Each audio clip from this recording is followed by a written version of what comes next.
And now, Storm Tracker weather with meteorologist Eric Ash. You guys are lucky you don't have to see my face, but I have a face for radio.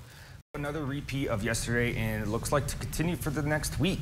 Nature is having a Netflix binge with us. This is just the same thing. Snake River Plain do expect those isolated afternoon storms to begin probably between noon and 2 p.m. and probably peak around the dinner time area. Do anticipate some flash flooding alerts as well as possibly some severe thunderstorm warnings. High temperatures will be in the 70s. Pocatello could reach 80 degrees today. For the Central Mountains, same thing. Afternoon storms, maybe a couple hours. You could experience them for your area. Temperatures will be in the 70s and upper 60s. Highlands, same thing for the afternoon storms, low 70s. Yellowstone, 63 degrees is your high temperature. Tonight, do expect the storms to taper off. Definitely should be all quiet by the midnight hour and perhaps 3 a.m., 2 a.m. for the Central Mountains to be pretty quiet.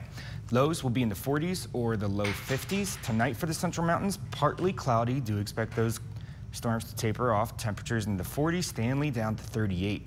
Highlands, same thing with the storms tapering down. 40s and upper 30s, Yellowstone 34 for the low. Tomorrow, same thing, afternoon storms.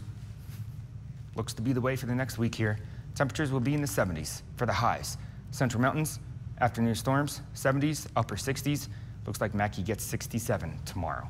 Highlands, afternoon storms as well across the region. Temperatures will be in the 60s, low 70s, 59 for Yellowstone. And now for the Southeast Idaho Chevy dealers 7-day forecast. Starting with Pocatello, afternoon storms throughout the week. Highs will be in the 70s to the upper 70s. Tuesday looks to be the warmest day for our region. Temperatures for Idaho Falls, 70s, peaking 79 on Tuesday, upper 70s at the start of next week. Rexburg, similar, just a few degrees cooler. Looks like 75 degrees, bumping down a bit, and then back up to 79 on Tuesday. Lows will hover around 50. For the Central Mountains, afternoon storms throughout the week. Temperatures low 70s to the upper 70s. Lows hovering around 50 degrees as well.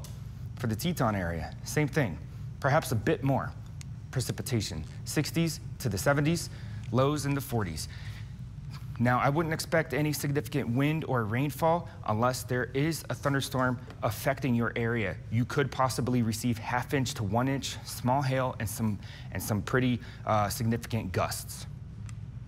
What is happening, high pressure still dominates across pretty much Texas to New Mexico up to Wyoming. That is creating a dome for this flow to have a really hard time getting past.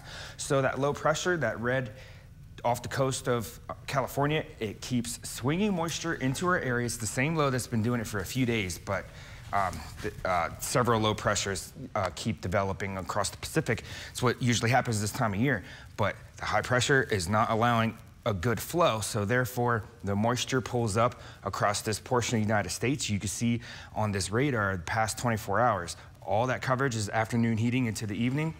Storms, and then it dies down for the night. Same thing is expected for today. Storm Tracker weather.